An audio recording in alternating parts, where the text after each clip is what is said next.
começou a valer ontem a tarifa de 25% imposta pelos Estados Unidos sobre parte dos produtos brasileiros. Nós estamos nesse assunto e a medida pode afetar cerca de 11 bilhões de dólares em exportações brasileiras para o mercado americano. E Márcio Elias Rosa, ministro do Desenvolvimento, Indústria, Comércio e Serviços, afirmou que o Brasil poderá utilizar a lei da reciprocidade, mas apenas quando julgar necessário. Vamos ouvi-lo.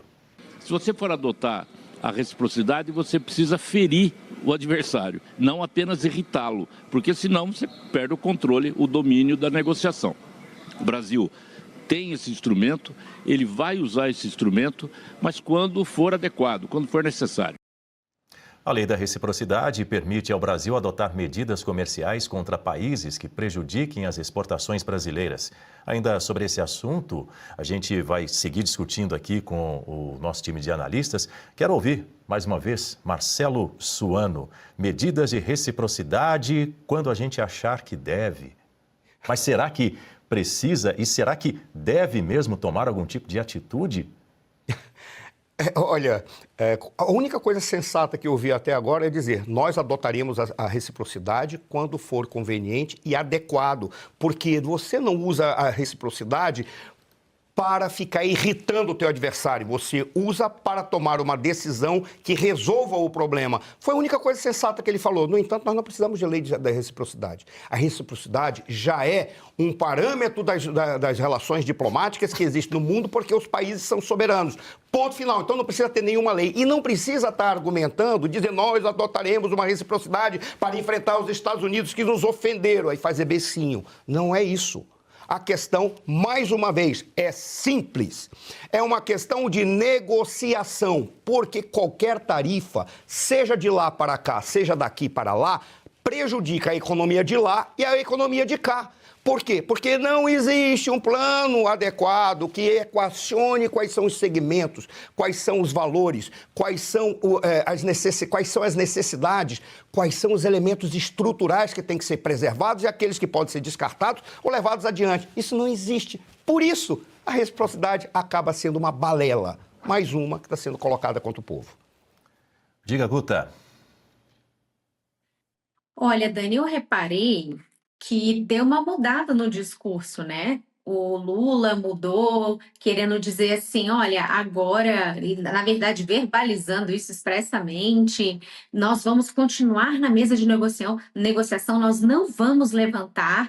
É uma postura diferente do que ele estava adotando, de que não queria saber de nada e o Brasil é soberano e eles vão atrás de outros mercados, eles vão continuar indo atrás de outros mercados, mas deixou bem claro que vai continuar ali na mesa de negociação. Isso vem também da conversa com os setores.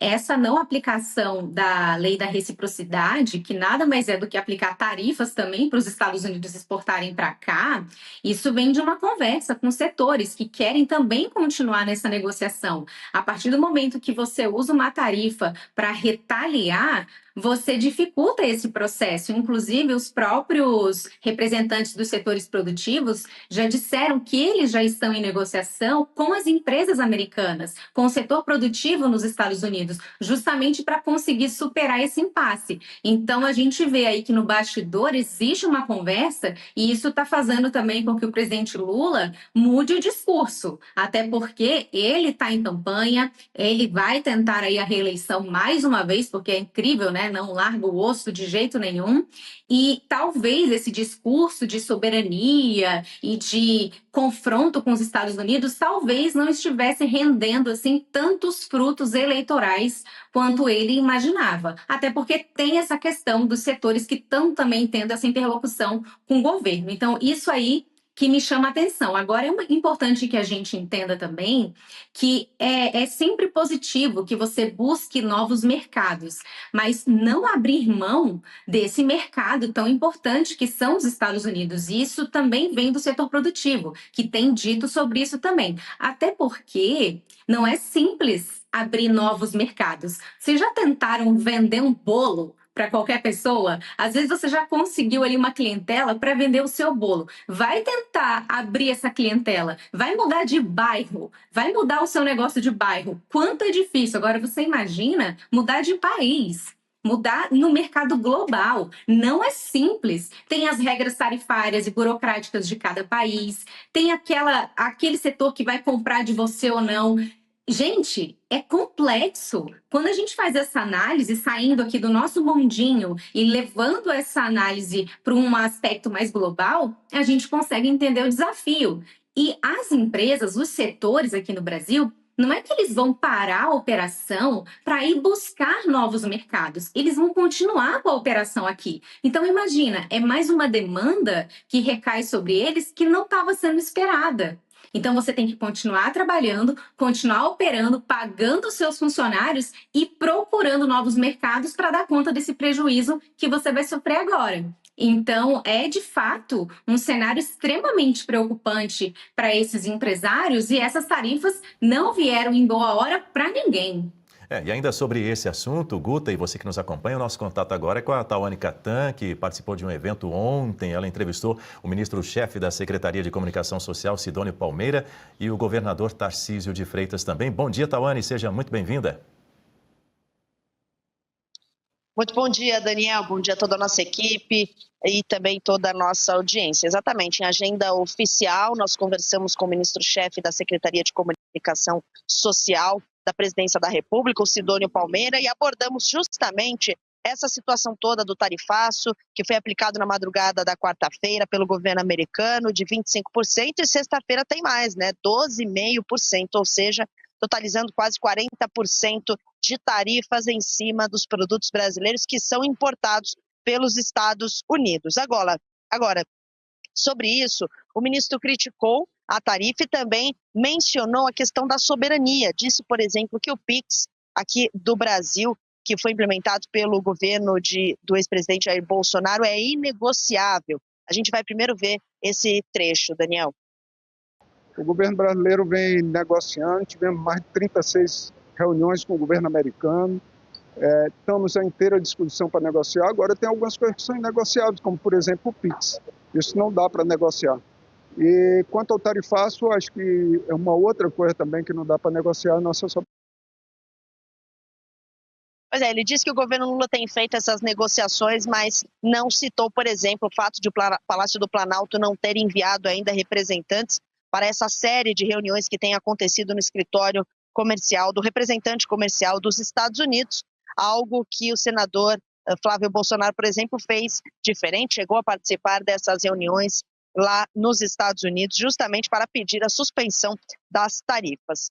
Ainda, a gente também abordou o Sidônio, o ministro, a respeito de uma outra situação, dos gestos do presidente Lula, já que ele cuida da comunicação. Lula, que é pré-candidato à reeleição à presidência da República, nós indagamos ao ministro se algumas situações que saem ali do roteiro, ou então se há roteiro de fato dessas falas, dessa comunicação do presidente, como por exemplo os gestos que o presidente fez recentemente em um evento, aquele gesto do dedo, né? Se isso incomodou, se isso foi inclusive falado ali para ele. A gente tem também a fala do Sidônio, vamos ver. Então eu não vejo assim, eu vejo, você fala assim, tem uma bola fora, mas tem tantas bolas dentro que ele dá, com essa espontaneidade, com o jeito dele, de procurar sempre estar falando a verdade. Por exemplo, aquele gesto que ele fez naquele evento, isso não é falado, isso não é comentado? É uma coisa muito pequena, muito menor por tudo que tem acontecido. Então você vê assim, qualquer pessoa que está falando, eu mesmo falando aqui, pode acontecer uma coisa ou outra. Então não vejo isso, não acho que isso é uma questão central. A questão central é o conteúdo. Pois é, Daniel, ele achou pouco aquele gesto que o presidente Lula fez com o dedo, né, citando ali a questão das pessoas mais pobres. Ele achou pouco e achou que isso pode acontecer com qualquer um, mas estamos falando, claro, da presidência da República. Agora, por fim, nós indagamos a respeito do sigilo, né, que é aplicado em vários setores ali do governo federal, em vários documentos e dados. Por exemplo, ao menos 3 ocasiões teve imposição de sigilo no governo Lula. O parecer do veto ao projeto de lei da dosimetria em janeiro, as cartas enviadas a Lula em março e também os processos de autorização para operações de apostas esportivas. Sidônio discordou. Vamos acompanhar. Em relação a sigilos, por que ainda se mantém o sigilo, né? A gente vê isso acontecido, de dados de informações de gastos. Não Tem aumentado. Não tem nenhuma, absolutamente. O que segue é a legislação do país, que é feito para qualquer presidente. A gente tem toda a defesa e nos interesse nosso da transparência. Pois é, Daniel. E a gente também conversou com o governador de São Paulo, Tarcísio de Freitas, que esteve nessa mesma agenda oficial ontem à noite. Nós perguntamos, claro, o que ele achava do tarifaço, se havia medidas, né, que ele poderia tomar pelo estado de São Paulo, e ele disse o seguinte, que o importante é insistir nas negociações e que ele deve repetir aquelas medidas que aplicou no ano passado, quando também houve outro tarifaço aplicado ao Brasil. Vamos assistir. O caminho é negociar, continuar negociando, não faz sentido nenhum a aplicação de lei de reciprocidade, porque eu acho que a gente só agrava a situação, não vai ganhar nada com isso.